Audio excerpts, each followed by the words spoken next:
अस्सलाम वालेकुम जी।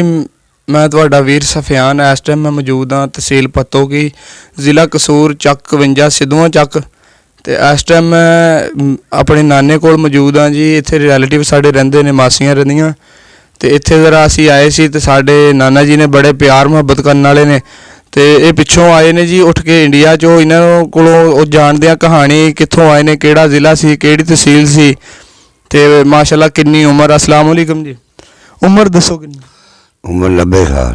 90 ਸਾਲ। ਤੇ ਤੁਸੀਂ ਇੰਡੀਆ 'ਚੋਂ ਕਿਹੜੀ ਜ਼ਿਲ੍ਹੇ, ਕਿਹੜੀ ਤਹਿਸੀਲ 'ਚ ਉੱਠ ਕੇ ਆਏ ਸੀ? ਅਸੀਂ ਆਏ ਜੀ ਜ਼ਿਲ੍ਹਾ ਜਲੰਧਰ ਚ। ਜ਼ਿਲ੍ਹਾ ਜਲੰਧਰ। ਤੇ ਪਿੰਡ ਕਿਹੜਾ ਸੀ ਆਪਣਾ? ਤਹਿਸੀਲ ਨਕੋਦਰ, ਜ਼ਿਲ੍ਹਾ ਉੱਗੀ ਚਿੱਟੀ। ਉੱਗੀ ਚਿੱਟੀ। ਇਹ ਪਿੰਡ ਜੀ ਆਪਣਾ ਕਿੰਨੀ ਕੁ ਜਗ੍ਹਾ ਦੇ ਵਿੱਚ ਛੋਟਾ ਸੀ ਪਿੰਡ, ਵੱਡਾ ਸੀ, ਕੀ ਹਿਸਾਬ ਸੀ? ਬੜਾ ਡਬਲ ਪਿੰਡ ਸੀਗਾ ਜੀ। 13-14 ਪੱਤੀਆਂ ਸੀ ਪਿੰਡ ਦੀਆਂ। ਪੱਤੀਆਂ ਮਤਲਬ ਕਿ ਹਿੱਸੇ ਸੀਗੇ ਉਹਦੇ 14-15? ਹਾਂਜੀ। 14-15 ਹਿੱਸੇ ਸੀਗੇ ਜੀ ਇੰਡੀਆ ਦੇ ਵਿੱਚ। ਤੇ ਜਿਸ ਪਿੰਡ ਰਹਿੰਦੇ ਸੀ ਤੇ ਉੱਥੇ ਕੋਈ ਸਿੱਖਾਂ ਦੀ ਕਹਾਣੀ, ਜਦੋਂ ਆਪਣਾ ਵਿਛੋੜੇ ਪਏ ਜੀ, ਉਦੋਂ ਦੀ ਕੋਈ ਕਹਾਣੀ? ਸਿੱਖਾਂ ਨੇ ਬੜੀ ਕਤਲਆਮ ਕੀਤੀ ਸੀ ਜੀ ਰਾਜ ਵਿੱਚ। ਇੱਥੇ ਇਹਨਾਂ ਨੇ ਕੁਛ ਵੀ ਨਹੀਂ ਆਖਿਆ ਸੀ ਇੰਡੀਆ ਵਾਲਿਆਂ ਨੂੰ।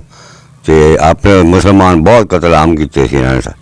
ਯਾਨੀ ਮੁਸਲਮਾਨਾਂ ਨੇ ਇੱਥੇ ਜਿਹੜੇ ਸਿੱਖ ਆਪਣੇ ਏਰੀਆ ਦੇ ਵਿੱਚ ਰਹਿੰਦੇ ਸੀ ਉਹਨਾਂ ਨੂੰ ਕੁਛ ਨਹੀਂ ਕਿਹਾ, ਤੇ ਜਿਹੜੇ ਉਧਰ ਆਪਣੇ ਮੁਸਲਮਾਨ ਰਹਿੰਦੇ ਸੀ ਇੰਡੀਆ ਵਿੱਚ, ਜਿਹੜੇ ਉੱਠ ਗਏ ਸੀ ਉਹਨਾਂ ਨੂੰ ਕਤਲਆਮ ਕੀਤਾ। ਹਾਂਜੀ। ਤੇ ਉੱਥੇ ਤੁਹਾਡੇ ਨਾਲ ਕੋਈ ਜਿਹੜੇ ਕੋਈ ਹਮਸਾਏ ਸੀਗੇ ਉਹਨਾਂ ਦਾ ਕੋਈ ਨਾਂ ਯਾਦ ਹੋਵੇ? ਕੋਈ ਨਹੀਂ, ਨਾਂ ਨਹੀਂ ਯਾਦ ਹੋਇਆ। ਤੇ ਉਹਦਾ ਕੋਈ ਆਪਣਾ ਤੇ ਪਿਆਰ ਵਾਵਾ ਸੀ ਉਹਨਾਂ ਨਾਲ? ਹਾਂਜੀ ਹਾਂਜੀ, ਬੜਾ ਬਹੁਤ ਲਾਇਕ ਸੀ ਉਹ ਪਿੰਡ। ਤੇ ਉੱਥੇ ਬੜੇ ਲੋਕ ਅੱਛੇ ਸੀ ਉੱਥੇ ਦੇ, ਅੱਛੇ ਲੋਕ ਸੀ। ਤੇ ਮਤਲਬ ਕਿ ਤੁਹਾਡੇ ਨਾਲ ਕੁਝ ਉੱਥੇ ਤੁਸੀਂ ਜ਼ਿਮੀਂਦਾਰਾ ਕਰਦੇ ਸੀ? ਕਿਹੜਾ ਕੰਮ ਕਰਦੇ ਸੀ ਤੁਸੀਂ? ਜ਼ਿਮੀਂਦਾਰ ਸੀ। ਜ਼ਿਮੀਂਦਾਰਾ ਕਰਦੇ ਸੀ। ਕੋਈ ਡੰਗਰ ਸ਼ੰਗਰ ਵੀ ਰੱਖੇ ਸੀ? ਹਾਂਜੀ। ਤੇ ਉਹ ਜਿਹੜੀ ਤੁਸੀਂ ਇੱਕ ਸਿੱਖ ਦਾ ਨਾਂ ਲਿਆ ਸੀ, ਕੀ ਨਾਂ ਉਹਦਾ? ਉਹ ਬੂਟਾ ਸਿੰਘ ਸਿੱਖ ਸੀ, ਜਿਹੜੀ ਫਿਲਮ ਬਣੀ ਸੀ ਇੱਥੇ। ਹਾਂਜੀ ਹਾਂਜੀ। ਉਹ ਲਾਹੌਰ, ਉਹਦੀ ਵੀ ਮਤਲਬ ਮੜੀ ਬਣੀ ਹੈ ਲਾਹੌਰ। ਕਬਰ ਉਹਦੀ ਬਣੀ ਲਾਹੌਰ? ਹਾਂਜੀ। ਤੇ ਉਹਦੀ ਕੀ ਕਹਾਣੀ ਸੀ? ਉਹਦੀ ਕਹਾਣੀ ਸੀ, ਉਹ ਮੁਸਲਮਾਨਾਂ ਦੀ ਬੇਟੀ ਜਿਹੜੀ ਸੀ ਉਹਨੇ ਮਤਲਬ ਕੋਲ ਰੱਖੀ ਸੀ, ਉਹਨਾਂ ਕੋਲ ਖੋਹ ਲਈ ਸੀ ਸਿੱਖਾਂ ਕੋ। ਅੱਛਾ। ਤੇ ਫਿਰ ਉਹ ਨਿਕਾਹ ਉਹਦੇ ਨਾਲ ਕਰ ਲਿਆ। ਸਹੀ। ਤੇ ਫਿਰ ਉਹ ਲੈ ਕੇ ਇੱਥੇ ਆਇਆ ਤੇ ਇੱਥੇ ਉਹਨਾਂ ਨੇ ਨਾਂ ਉਹਨੂੰ ਵੰਡ ਦਿੱਤਾ ਸਹੁਰਿਆਂ। ਹਾਂਜੀ। ਤੇ ਉਹ ਫਿਰ ਜਿਹੜੀ ਬੀਵੀ ਉਹਦੀ ਸੀ ਮਰ ਗਈ, ਉਹ ਹੇਰਵੇ ਬੱਚੀ ਹੇਰਵੇ ਸੀ। ਅੱਛਾ। ਤੇ ਉਸ ਜਾ ਕੇ ਨਾ ਮੁੜ ਕੁੜੀ ਪਾਸੇ ਸਿਰ ਦੀ ਗੱਡੀ ਸਿਰ ਦੇ ਕੇ ਮਰ ਗਿਆ। ਅੱਛਾ, ਬੂਟਾ ਸਿੰਘ ਫਿਰ ਗੱਡੀ ਥੱਲੇ ਇਸ ਗਾਮ ਨਾਲ ਮਰ ਗਿਆ? ਮੁੜ ਉਹਨਾਂ ਨੇ ਇੱਥੇ ਦੀ ਮੜੀ ਲਾਹੌਰ ਹੀ ਬਣਾਈ ਇਹਦੀ। ਇਹ ਲਾਹੌਰ ਹੀ ਮਰਿਆ ਸੀ ਇਹ? ਹਾਂ, ਲਾਹੌਰ ਹੀ। ਤੇ ਇੱਥੇ ਹੀ ਇਹਦੀ ਕਬਰ ਬਣਾਤੀ? ਹਾਂਜੀ। ਤੇ ਹੋਰ ਕੋਈ ਇਸ ਦੇ ਏਰੀਆ ਦੇ ਵਿੱਚ, ਇੰਡੀਆ ਵਿੱਚ, ਕੋਈ ਤੁਹਾਡੇ ਨਾਲ ਪਿਆਰ ਮੁਹੱਬਤ ਕਰਨ ਵਾਲਾ ਕੋਈ ਜੀ? ਉਹ ਸਾਰੇ ਜੀ ਦੁਨੀਆ ਹੀ ਪਿਆਰ ਮੁਹੱਬਤ ਕਰਦੇ, ਬੜਾ ਸੀਗਾ ਅਖਲਾਕ ਸੀਗਾ। ਇਹ ਹੁਣ ਤਾਂ ਨਹੀਂ ਰਸਤਾਂ ਫਿੱਟ ਗਈਆਂ, ਉਹ ਬੜਾ ਅਖਲਾਕ ਸੀ ਬੰਦਿਆਂ ਦਾ।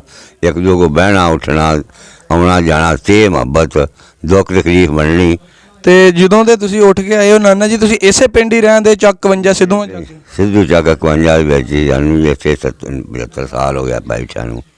75 ਸਾਲ ਹੋ ਗਏ ਤੁਹਾਨੂੰ ਇੱਥੇ ਬੈਠੇ? ਇੱਥੇ ਬੈਠਾ ਨੂੰ।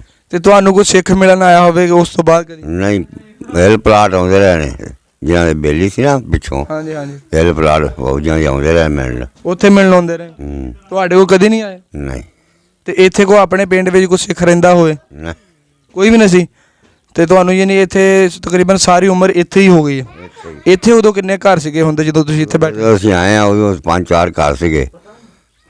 ਤੇ ਉਸ ਤੋਂ ਬਾਅਦ ਮੇਰਾ ਪਿੰਡ ਵੱਧ ਗਿਆ। ਬਾਅਦ ਚੋਂ ਫਿਰ ਪਿੰਡ ਵੱਧਦਾ ਗਿਆ?